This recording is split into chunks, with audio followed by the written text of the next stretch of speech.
That's the thing about bodybuilding I love is that, like, you go through something each prep where you learn so much from it.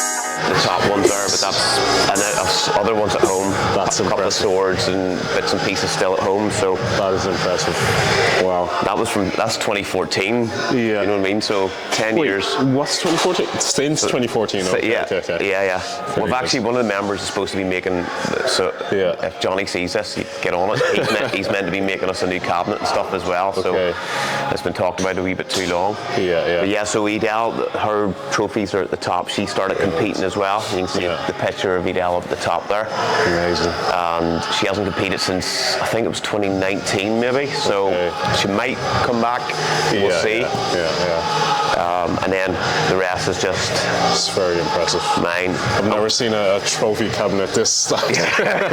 Well, that's what you can actually... Those flowing out. Heavy shelves, and they are bowing a wee bit. Yeah, but I'm actually going to get the checks, because that was one of my goals. It wasn't even about money. I was like starting competing and sort of thinking... Whenever you start competing, I'm never going to be in a position to like even earn a check. Even if it's 100 quid, it didn't matter. One of my goals at the start of last season was I want to have a check in my hand so I can say before I retire that I earned something from it, even though it costs more to get to that country. And that's I'm going to get them framed, because that means quite a lot to me. This is a legacy right here. Like this is one of my goals. Yeah. You know, this is one of my goals. You're on your way. It's very inspiring to see this. Yeah. Like, it's amazing. Anyway, we'll get into the video. Yes. I could chat to you for hours. I know, it's going to be mad. We need to link up some other time just outside of this anyway. But welcome back to another video, guys. We are up in Lisburn. I'm going to be very honest. I didn't know where Lisburn was. But we're up. It's Northern Ireland, isn't it? Northern Ireland, Belfast kind of thing. 10 minutes outside Belfast. Yeah. And I'm here with PCA Pro, WMBF Pro, and as you can see by the wall, an insanely impressive Irish bodybuilder, James Melville. And I'm going to let him introduce himself, because I'm going to absolutely butcher it, and as you can see, he's achieved so much. But yeah, just give us a short intro about yourself, your name, what you do, how you came about creating this place here. Yeah, I'll keep it as short as possible. I'm James Melville. As of 2022, I achieved pro status in PCA, in the untested compartment of the federation, and WMBF. I've always been a natural bodybuilder, and I started competing in 2014. At the same time, I was working towards building the gym. So the gym we're going to train in today actually officially launched to the public in 2016, but it's been operating as a personal studio from 2007. I've been coaching since 2003. So quite a long time. So it's taken me a long time to get this position, and we're currently in the compound room, which is mine and Edel's gym. It's a private members only gym as well, so we try to regulate the amount of members that we have, just to make sure that the client experience is as good as possible. Fortunately, we're in a good position where we're probably considered as a good educational facility. We're not just here throwing equipment at people.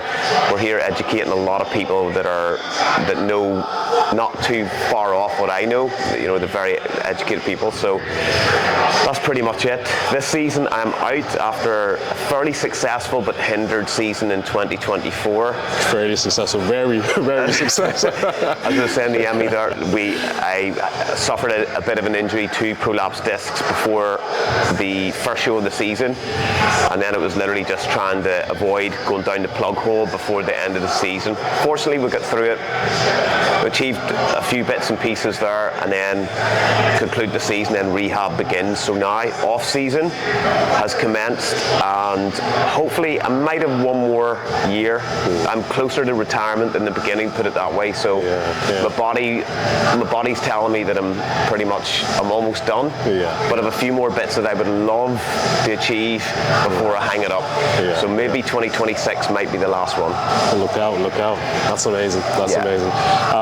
We're in here for a pull session. I'm going to be probably very humbled, because I'm training with the likes of James. But yeah, same as usual. We're going to go through some questions, kind of dig deep into who James is a little bit more, talk a little bit more about his bodybuilder journey, and I'm sure you guys can get a lot of inspiration and motivation from it, and you can learn a lot from someone who has so much experience. And I'm looking forward to hearing about his whole experience and, you know, him coaching me through some of these lifts, because, you know, I'm a coach myself, but I am not shy of learning off people like James. Well, yeah, let's get into it. Without further ado, sit back, relax, and enjoy the video. Let's get it. Okay. Hand down is like scraping along the floor. Yeah. And get a lot more. 100%. Yeah. So similar way like this, you're absolutely. I just want, like, think about depressing through the hands down before you even break inertia.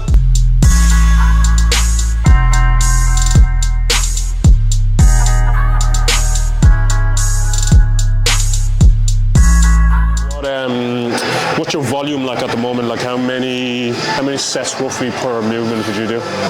My volume's changed in this. In the rehab phase, what I'd actually done was I'd increased volume because I wasn't able to hit with the same load or intensity of the sets. Okay. Just because I was in the rehab phase. And that would be a technique I would use with a lot of clients. Quite often whenever you're in a rehab phase, people just do less plus they lift light. But I wanted to come out of the blocks where I'm at least generating enough stimulus to, like, at least reaccrue the muscle that was potentially lost through the prep phase of last year. So I looked at, I just increased my volume. Then, as my function has improved, the intention was to drop the volume as the weight went up, but I've held the volume while the weight has went up. And the last 2 weeks, I feel like I'm really overreaching, like my central nervous system is smashed, so I'm going to incorporate a deload next week. And it's actually been a great strategy. So. And then do you plan on then dropping volume then after that, or just like seeing how you get on and just do like training blocks where high volume, I'm going to try and hold the high volume even with the heavier weights. Because I'm actually feeling like I can see the physique really reacted to it. So I'd say probably my volume is a little bit higher than I've ever really had it before. And the training frequency is twice per week for every body part.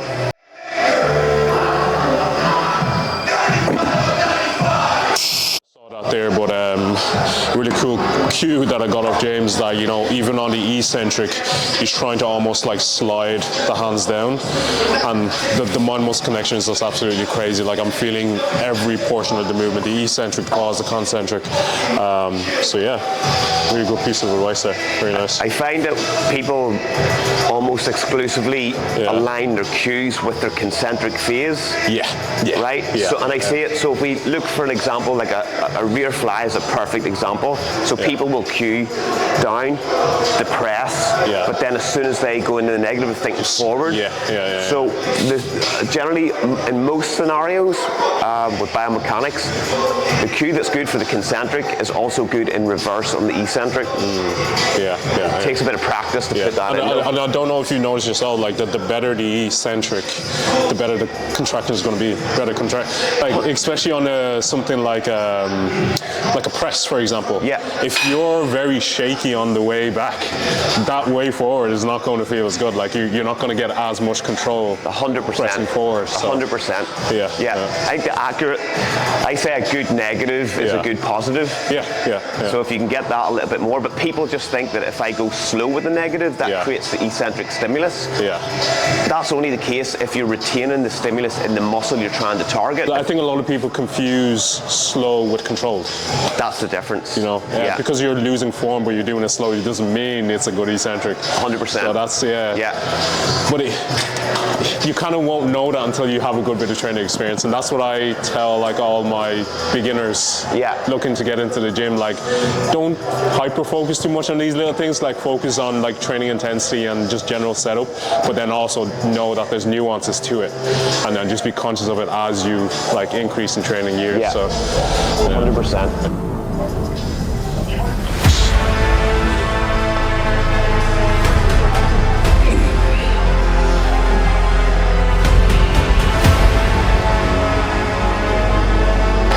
Understand anatomy, and it's good to, like, I've been coaching since 2003. and you've seen just general population actually being more intrigued by the science, by the application. 20 years ago, people did not want to know. They wanted to come to the session, you to beast them to sweat, go home. And if you did try to coach them on anything, it was like, they really need to know that. And the sort of premise is, like, I don't need to know how a car engine works, I just need to know how to drive it. Now, fortunately, for coaches that actually want to deliver high quality content, people are hungry for it, which is fantastic. And that keeps us then, we need to keep learning to stay ahead of that. I think it's the whole like science-based lifting thing, it's definitely gotten a lot of stigma, right? And it's from this kind of like old style bodybuilding mentality where like just go in there, lift weight from A to B kind of thing. But I have a huge amount of interest for the science-based background, mainly because like I'm a scientist for trade. Like I'm a PhD in medicinal chemistry, so science is kind of like I have a huge interest in it. So then applying that to training, that kind of just blows my mind. Oh, I love it. And the fact that I feel like you just get so much more out of movements when you are focused on maybe more of a scientific based approach where you can feel everything, where you know you're actually taking the muscles towards failure because you're using that approach instead of just going in and lifting weight. So that's why I enjoy it, but also a lot of people just don't want to hear it. They're dismissive. Like I'm probably somewhere in between. I love the science and application, but I think that if it's hindering your enjoyment of the process, then sometimes you have to go, even if this isn't the most optimal way for me to grow tissue, I enjoy it 10 times more, then that you have to sort of fit it into the programming. So even with program design with clients, I would have a lot of the science factored in, you know, whether it's like volume, tempos, you know, maintaining mechanical tension, all those good stuff. But I would also be saying, let's make this as enjoyable as possible. So if you just enjoy going in and doing it, like as long as you're not going to get hurt too much, you enjoy just going in and doing a certain exercise this way, then let's try to marinate with that, you know, allow it to synergize with the other science specific part of the workout, you know. There's just many ways to bodybuild. No, it's not to say like one way is right, one way is wrong. It's just do what you enjoy, really, isn't it? And they're doing like a unilateral movement. They do one arm and then straight away they're going into the next. I'm like, you're definitely not working hard enough. If you can go from left to right just immediately. But it's just something that just people just do because they think, oh, I just need to get into the other set and then take my rest. 100%. I think if the sets are sub-maximal, okay, but like if you're trying to actually, as you said, have a high level of effort, recover in between. Because even you might feel okay from obviously generating force production. But if your breathing is strained, a wee bit more stressed cardiovascular system after the effort of that last set, it's going to impede how that other side performs. And most people, they will always start with one side. They'll always start with the right, or they'll always start with the left. So then that's where like the imbalances come into play. That's right. So drag it, drop it down, finish.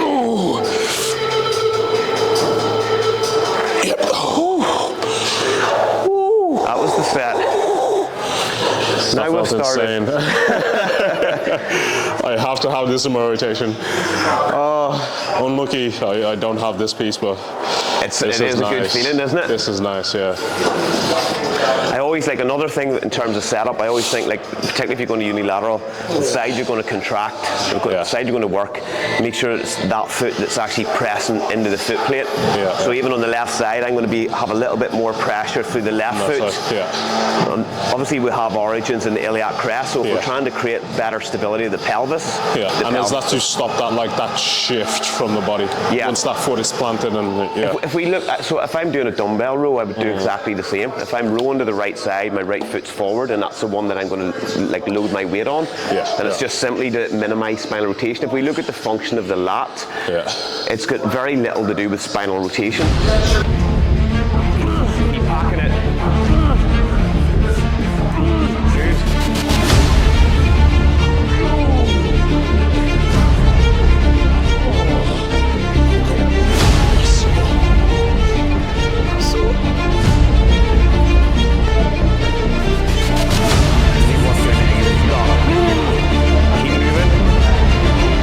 Still there.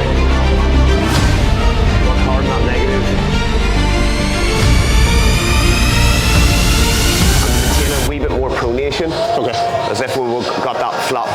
the chest, we're trying to bend it down.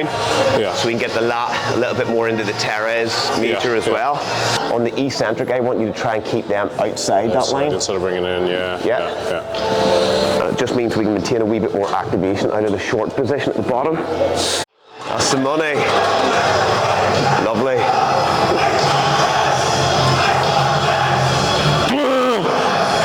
Come on. Oh, open it out.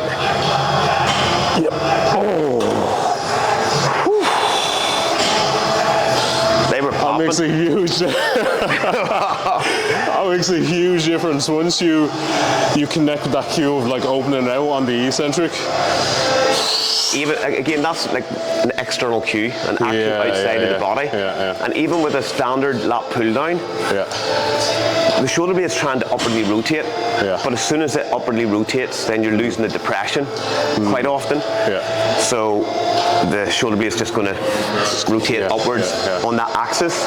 If you visualize pushing out on the handle on the eccentric, the scapula will actually protract as it upwardly rotates, which will maintain better tension in the likes of your teres and even the thoracic fibers of the lat as well. Just going to create better density in that subscap area. So negative, push out on the handles. Even with a flat bar, I imagine that I'm trying to slide the handles out on the negative and then pack down and repeat. And is that more specific towards like the teres rather than kind of like that lower lat? Yeah, region? 100%. Because what we're trying to, like, if we're trying to create a wee bit more density, I see a lot of people sort of that don't have as much depth, and I was definitely a victim of that. It has improved as my knowledge has improved in that immediate subscap area. Just not enough thickness. You see a lot of people being heavily developed in the likes of the trap area, posterior delt. But then I can tell by looking at that person's development what way they're performing movements like this. It's funny, as you're saying, like that's me. So if you can pack that, even with a flat bar, imagine bending that bar around the top of your rib cage and on the eccentric, imagine you're trying to stretch it out as much, right through to the top. You'll realize that the muscle doesn't go passive even for a second. You know what I mean? So.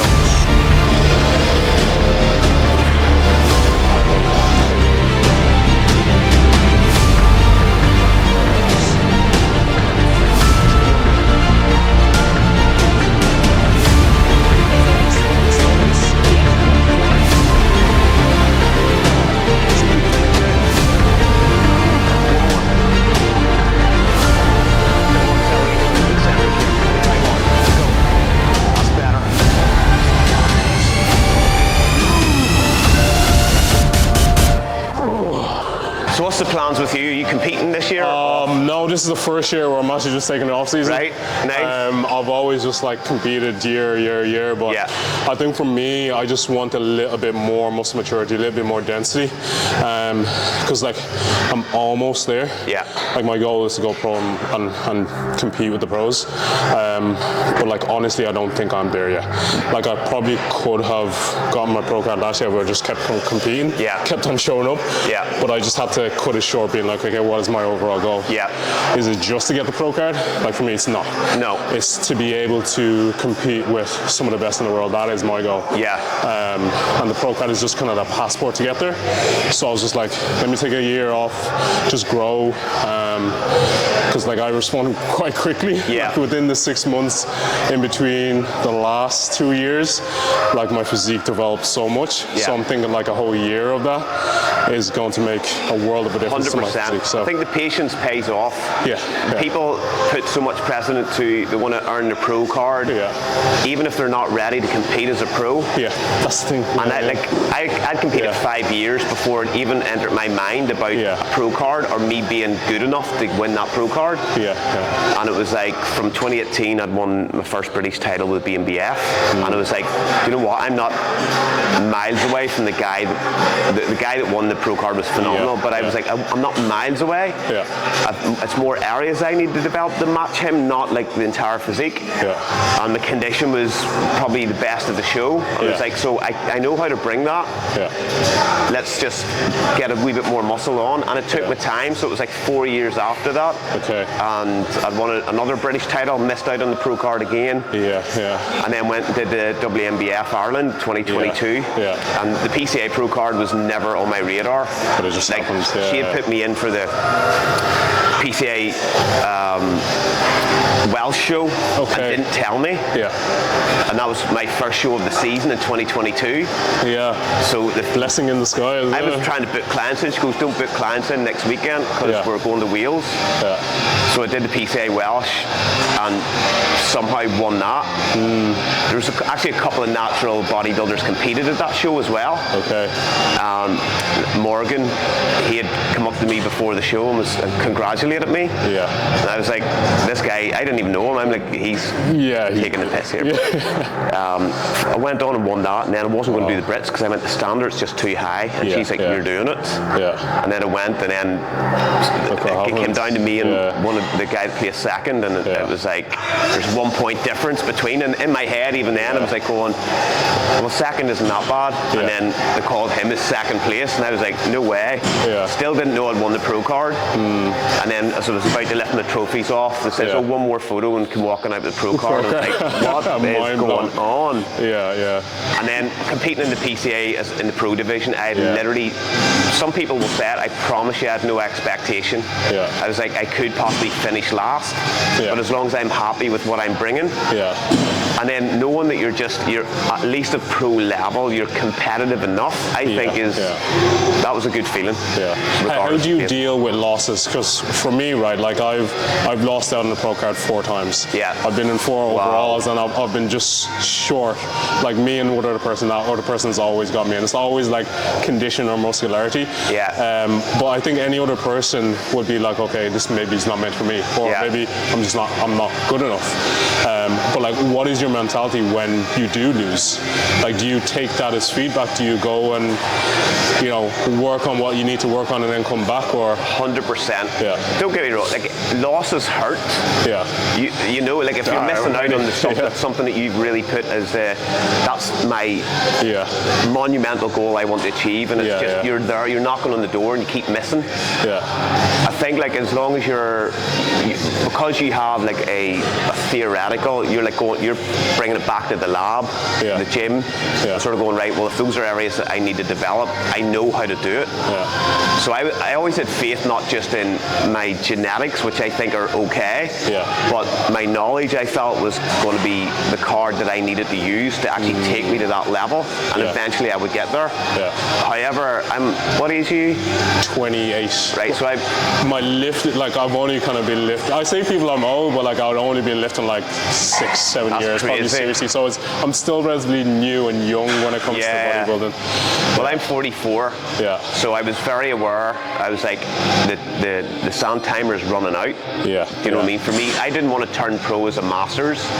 I wanted to do it in the open class because I feel like that's where the competition is. And I was fortunate enough to do that, and then turning pro, doing the WMBF Germany in 2022 as my pro debut, and I was like, I'm going to get smashed here, and I was able to get first call out. Eventually placed 4th in that lineup, which was a win. She was disappointed, but I was like, that's a loss that I'm happy with. I saw that and I was impressed. I was just like, wow. Just like in Irish bodybuilding, I don't think anybody has done what you have done.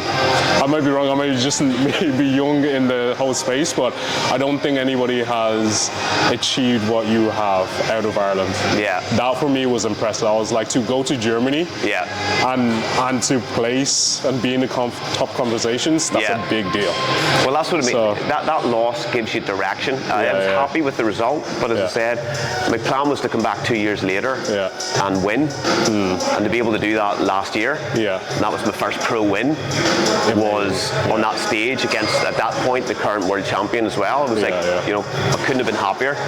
But more than that, even the night before, I'd put up, I was so content, regardless of what happens tomorrow, because that's the things I have control over are in a good place. And if the judges like it, great. If they don't, I will go to bed and I'll sleep well after. It's absolutely fine. So I think it's like how you take the losses has to be in 2 phases. You've got the chimp that's going to react to, I can't believe I lost.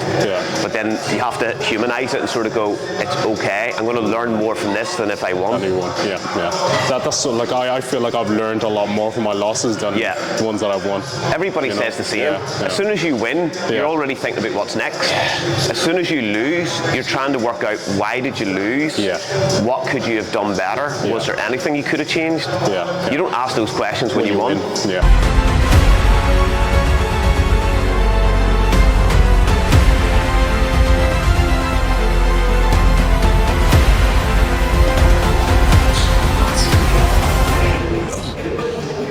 That's it.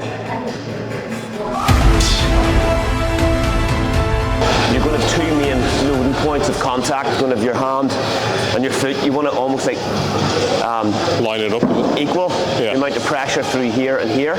Okay. And keep that back foot behind the hip.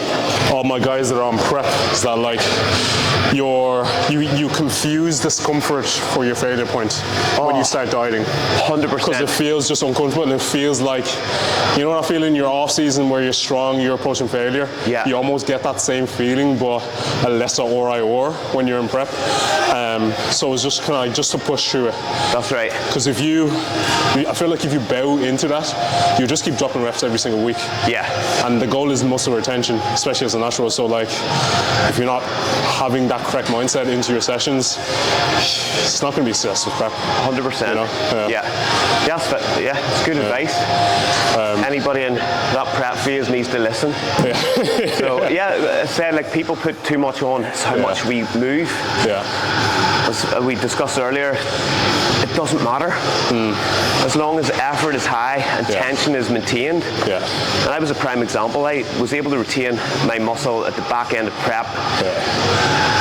Literally 12 weeks doing the same workout 5 days a week, and it was all machine based, slower tempo, and that was enough to keep the muscle. Sometimes I actually think hitting it with a hammer, the back end of prep might be at a detriment to muscle retention, particularly for natural athletes. So quite often with programming for my clients, I would be going, we're going to scale back the volume, but we'll maintain the intensity. That's only based on what is their feedback. So I'm starting to feel a little bit, or I'm starting to get niggles, or my joints starting to hurt a little bit. Right, well, let's scale it back a little bit. Focus just on slowing the tempos down a wee bit more. It works. And that's where having a coach that like is really like attention to detail for every single client, because as you said, like that might not be the case for every single client. No. Some of my clients, they're just like, they just get it done. No complaints, like no extreme fatigue or anything like that. But then there are others where you might have to maybe switch from a barbell row to maybe like a chest supported row or something like that, a little bit safer. So they can actually just train towards failure, like, you know.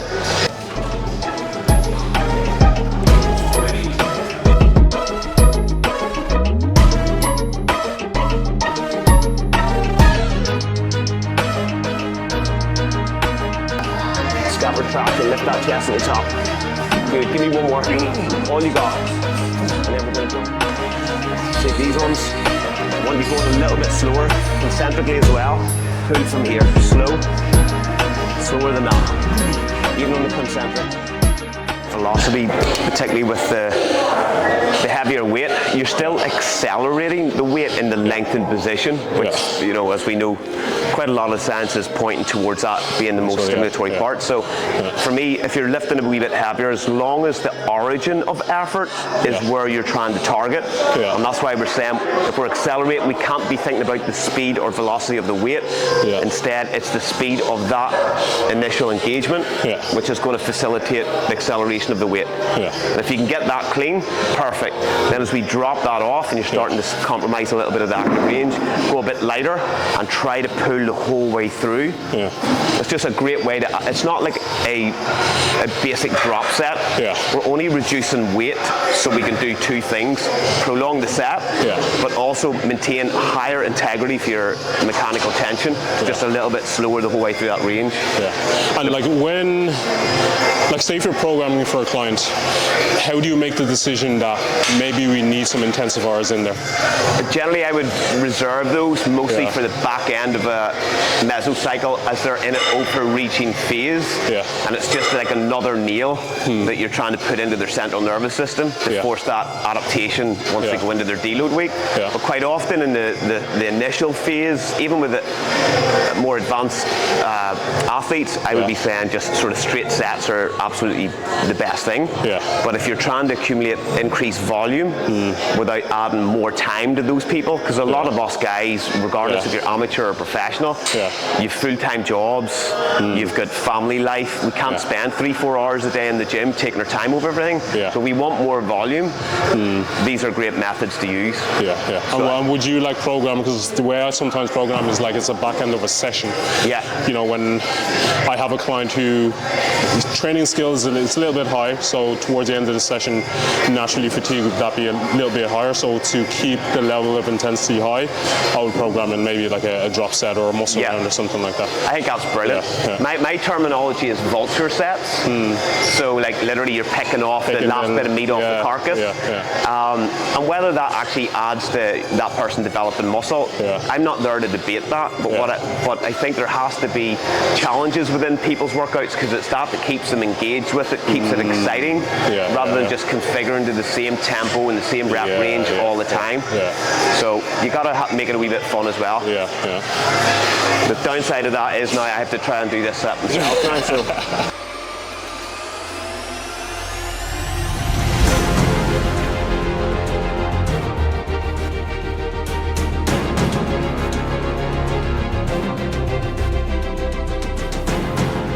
Setting up and owning a gym like this? Setting up the gym?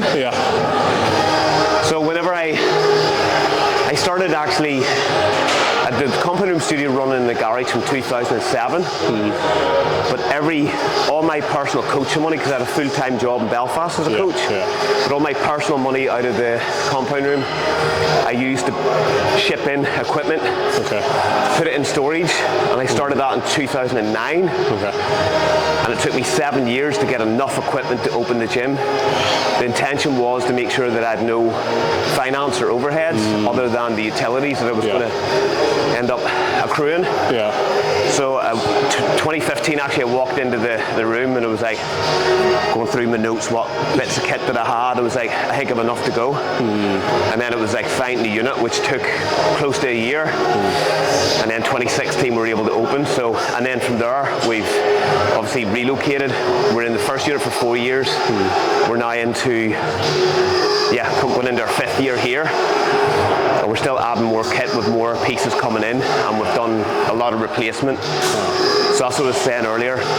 The likes of the Panada, I had like 9 pieces of kit that I'd brought in originally, and I've traded them off. I had hammer strength bits of kit, and I traded them off for pieces that just felt better mechanically. And slowly but surely, it's not exactly where I want it to be yet, but we're getting closer.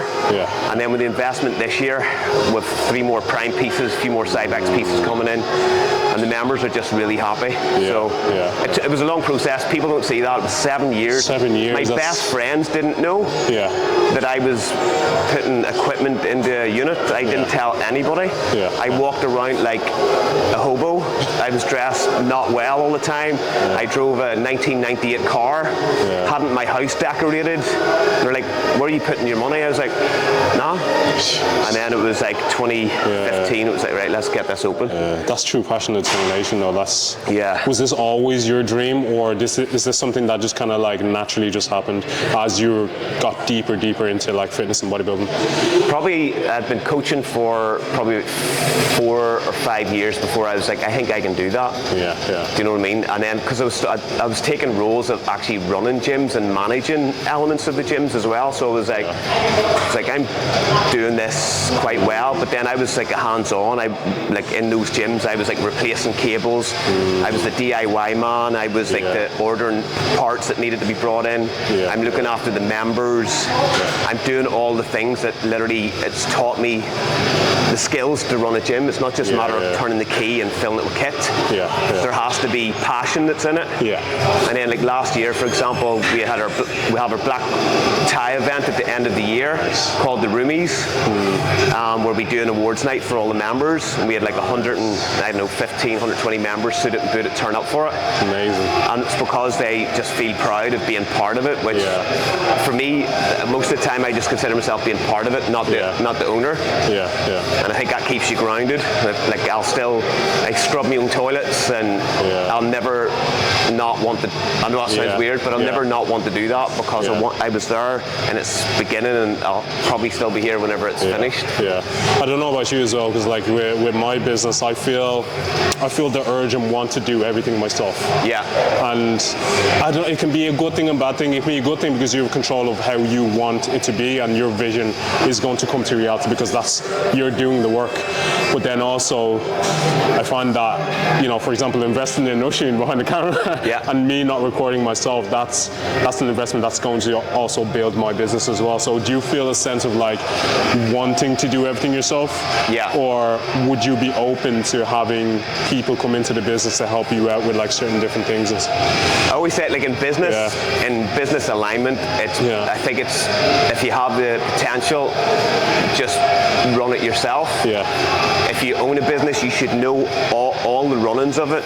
Whether you do those things or outsource them to other people, you still have the ability to do those things if it's called upon. So being able to maintain, I can pay somebody to come in and change the kit, that's not a problem. Or change cables or pulleys, but I would prefer to have being hands-on myself.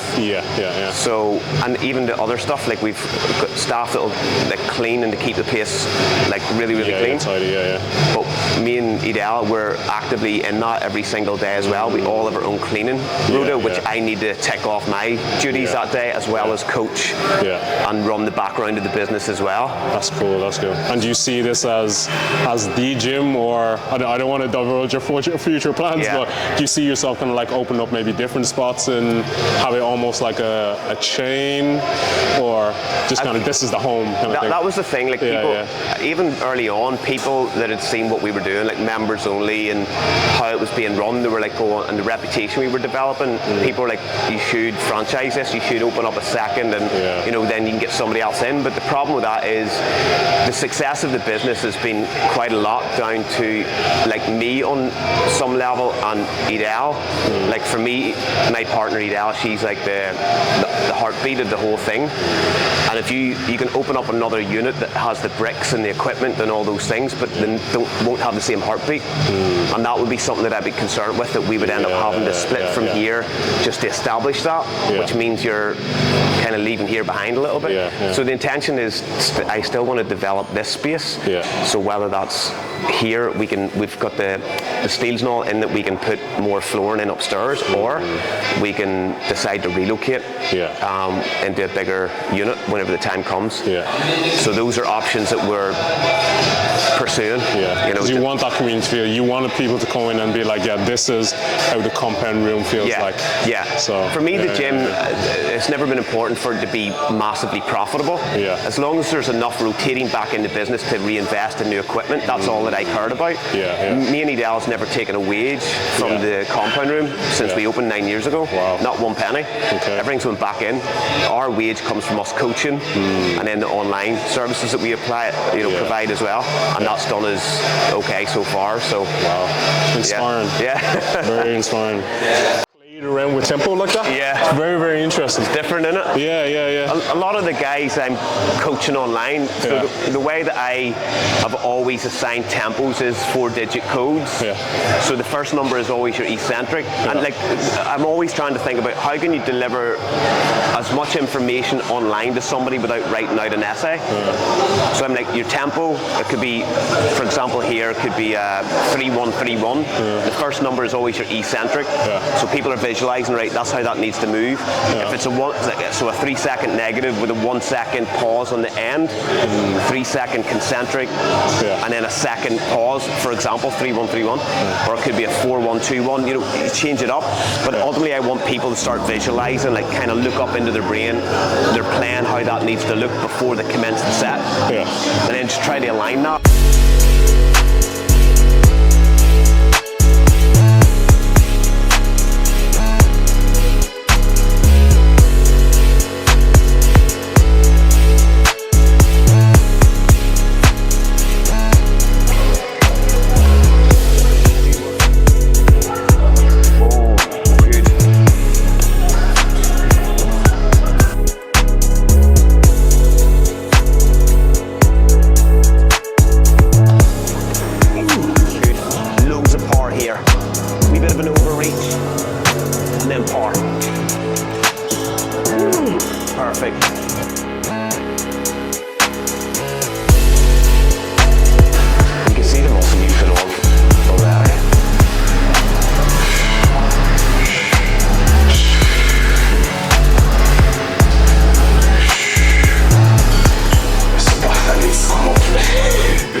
Last year.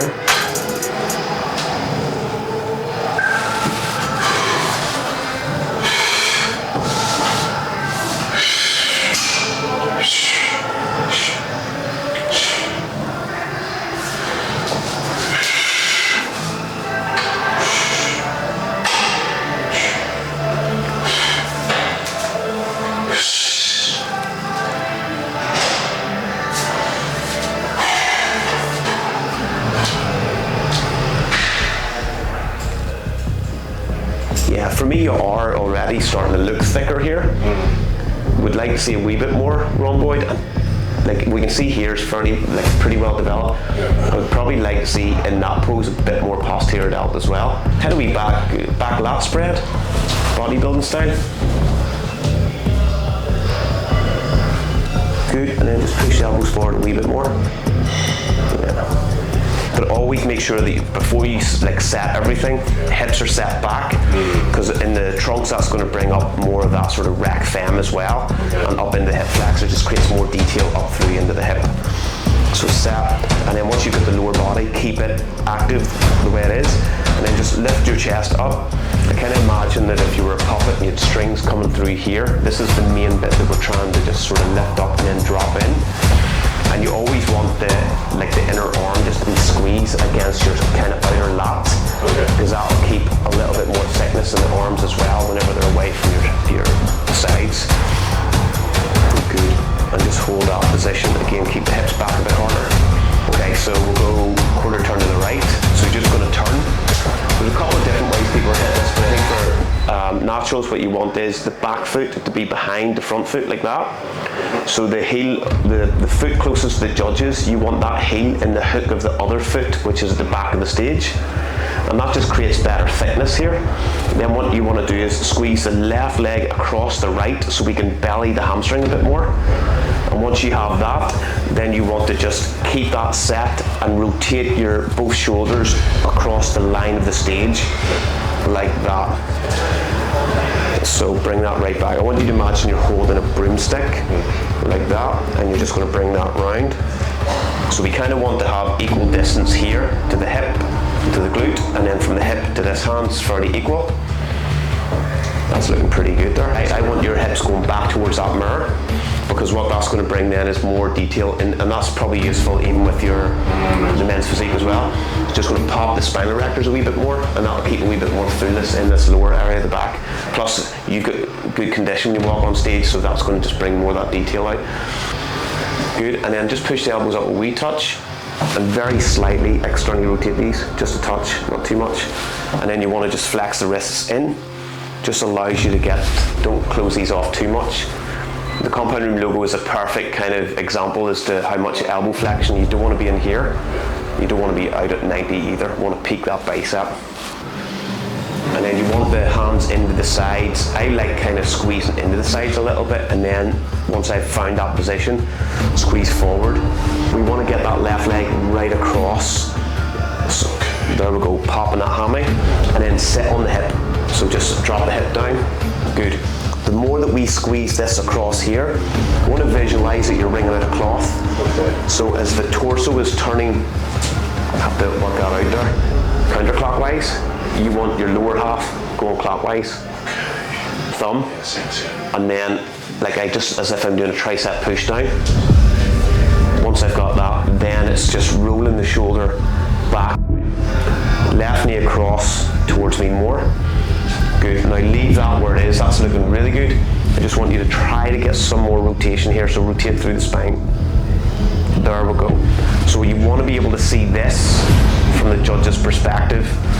You're just going to narrow yourself out if you're here. Not a lot of change there. Again, I kind of like the pelvis being pushed back. You still want to imagine that you're dragging that back foot towards the mirror to try and get the hamstring on a bit harder. One that you have to learn how to feel it, because you can't rely on sort of visuals. Tilt, rib cage up, that's nice. So for me, if you get symmetry, hit that first. Even if you are going to go into the crab most muscular, that's a really nice pose for you there. And then you go into the crab. My favourite on the crab is you want to get enough like pronation here where the upper traps is coming up over the top. And I kind of like having one foot forward into that, because again, if you get the detail in the quad, pop that, and then into your most muscular there. And don't even close all that off, like keep the arms out a little bit more. So open them up a wee bit more. And bring the hands down a little bit lower, like that. There you go. I think that looks good on you there. So yeah, I think. One thing I do want to ask you though, like you saw me on stage, right? Yeah. Like I want you to be brutal. What do you think I need to do? And just look at me now as well, to be pro worthy. Like what improvements do I need to? So I'll start off by saying this, and if you had if you'd have reached out and asked me that question, I would say exactly the same. You have a pro performance on stage. That's what I felt like stood you out from everyone else that you were competing against. How you carried yourself, it draws you in. Your presence, your smile, the confidence, and then the delivery of the poses. They're all rehearsed. You're confident what you're doing. Literally from pretty much what you said, it aligns perfectly. I think like you were a lot stronger from the front than the back. I could see the back's definitely improving. What's interesting is what you said there though, it's the way that you've dieted that is compromised, that has created the weakness. So the next time you diet, don't think, if it's a different approach, don't think necessarily that you're going to trade off the back musculature that you're building right now. The goal will be change the strategy and retain it. And then you might see that there's actually very little imbalance, if any. But I can see what we said today, teres a little bit more into the subscap. We can see the combination of the lumbar and the origins of the lumbar insertions of the lat is quite thick, but a wee bit more into the sort of iliac fibers. So really packing down a little bit more, and then trying the likes of those things that we said. Get more out of your eccentrics, right? Those, get more out of your eccentrics. So even like the pull down, stretching that bar on the negative. Get more tension during the eccentric and the areas that you're trying to develop, and that's what has allowed me to improve my back. It's still a project that I can get better. But it's so much. My first British title win, my first overall title win, I thought I was going to get smoke blown up my bum, and I was literally told by the judges at the end, like I was rubbish from the back, hamstring, glutes, back, the whole heap. That's 50% of your physique. It almost turns the judges off when they see such an impressive front, and then they turn to the back, and then their eyes start to shift. It's like a disappointment, it's anticlimax. So, but it's closing that off. So it's like you can't just. I was training hard before, but I wasn't training how I should have been training. And that's the question somebody had asked me, like, do you think it's important to train accurately, like this, which is terminology? I'm like going, well, no. If you're growing a balanced physique, with a good rate of progress, then I'm not going to question it. If it's doesn't look accurate, but you're Tara's is more developed than mine, then I'm not going to say anything. Yeah. But if you have been training for 10 years and you're still seeing areas of weakness, then it's like, this is where accuracy will play a massive role, and you progress in that. Because the reason why those areas are more developed than this is because that is bullying the runt of the litter, and it's going to keep doing it unless you change the strategy of how that movement's created. Go in, year out, just keep building. But if you're not, because bodybuilding, I think, it's a specialization sport. Yeah. Especially when you get feedback from judges, you have to work on a specific thing. That's right. If what you've been doing over the past couple of years isn't getting you there, of course you have to be a little bit more accurate or a little bit more optimal. Yeah. But it gets a lot of hate. It gets a lot of stick. But yeah, that is a sport. Yeah. We're all just getting better at it, passing on a wee bit of knowledge along the way, and that's pretty much it. Yeah. No, but I'm excited, man, for you the next time. Absolutely insane. I'll definitely have to come up here some other time. No, do. Get the session in. Get a few. No, but I appreciate your time, because I know you probably have a busy schedule for the rest of the day. So we're good. Much. It's been a pleasure, you get man. a physique update for myself? Or have to keep that under wraps. I need to get a wee pump first. You know what I mean? I'm still holding. Are you still conditioned? Still holding a wee bit of. You know, no. My intention is just to hold the condition a little bit better this season. Like 7-8 kilo, I think, above stage is more than enough for me. And so far, I'm holding it quite well. How is your stage rate different from year to year? Because I'm conscious about that, because for me, I don't think my stage rate would ever go up massively. No. My physique would just continuously mature. Yeah. And I don't think that's something that a lot of natural athletes consider. Yeah. Because they're so used to looking at the assisted route where they pack on muscle like year in, year out. Yeah. Whereas a natural, you don't really drift much from your previous stage rate. And that is a mistake I made, right? Yeah. Bulking way too much, thinking, oh, okay, maybe I'll put on an extra like 7 kg above my stage rate, when realistically that doesn't happen. So has yours changed much over the years? Because you've been doing this a while, right? Yeah, it's got lighter. Yeah, that's it's got lighter. Isn't it? Yeah. You try and say to people, like you're trying to refine your condition each year that you compete. Yeah. And like if we follow like the average male after 5 years of training, the average muscle gain in a year is 300 grams, so 0.3 kilo. But you look at your physique and go, I could have been 3 kilo more conditioned. Then it's going to be a 2.7 kilo less weight. But you've added 300 grams of muscle. Yeah. So for me, those refinements is how most people, unless you're a genetic anomaly that can just continuously add muscle, low myostatin and whatever. But we look at people going, be realistic. The scales won't tell the story. Quite often it'll conflict. Yeah.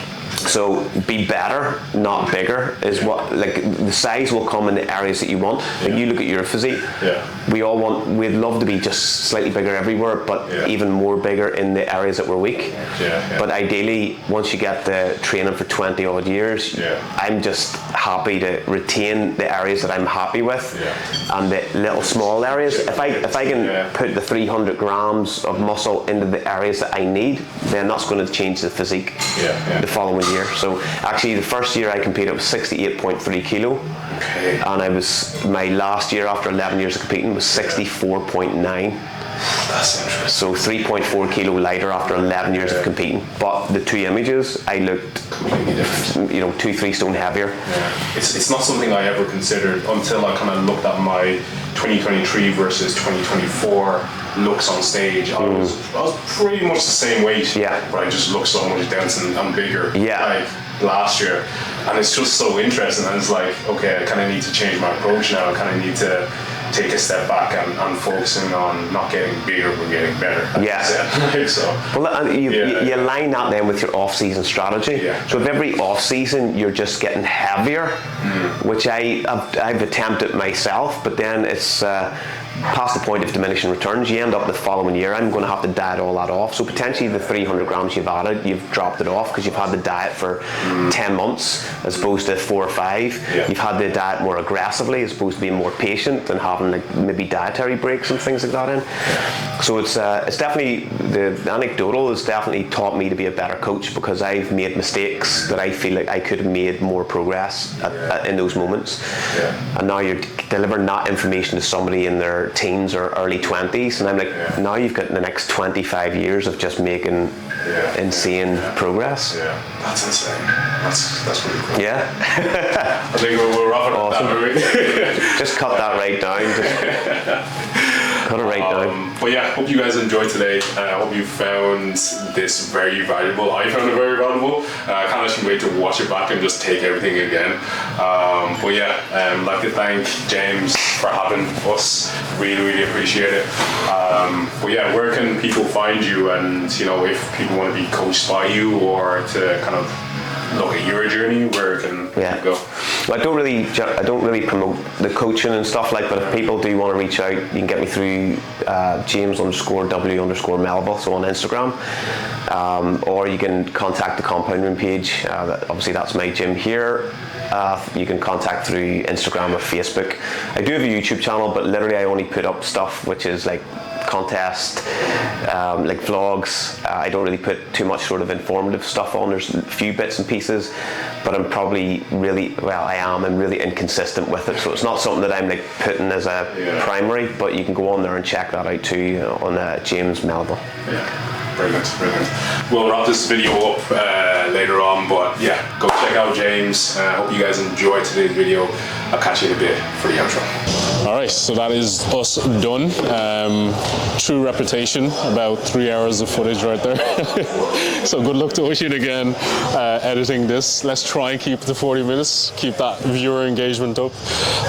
But yeah, today was absolutely sick. Like, I took a lot from this session, and it's one of the reasons why I am on the mission to just like learn as much as possible from people who are doing way more than I am, that I inspire to be like. So you know, it's been a wealth of knowledge here.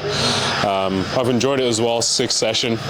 Didn't really lift too heavy, but also I'm absolutely bollocks now, which just goes to show, like, if you are training with proper execution, with good intent and good accuracy, you can get a lot out of your session, and you don't just have to focus on trying to lift as heavy as possible.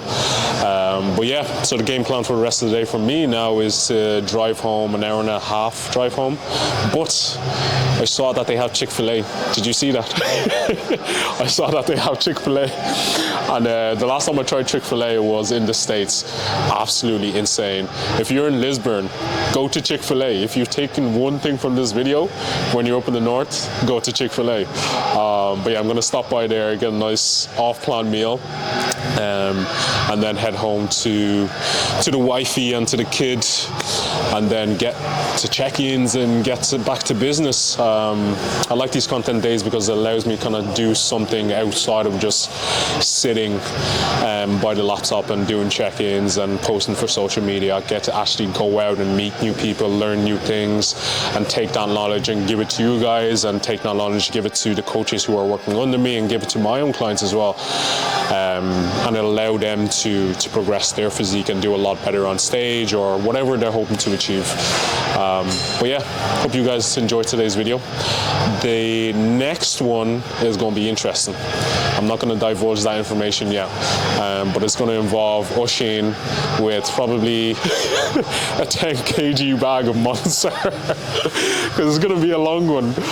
So stay tuned for that one. It's also going to, no, I won't talk too much about it. I'll let you guys marinate on that one there. I might drop a few hints on Instagram, and if you haven't followed me on Instagram, go follow me. It's yems_excellence. I document my journey, my clients' journeys. I also give a lot of informative information about training, nutrition, all sorts. I'm going to stop talking now because I could talk for hours. So if you liked today's video, make sure to like, comment, share, and subscribe. And I'll catch you guys in the next one. Salon.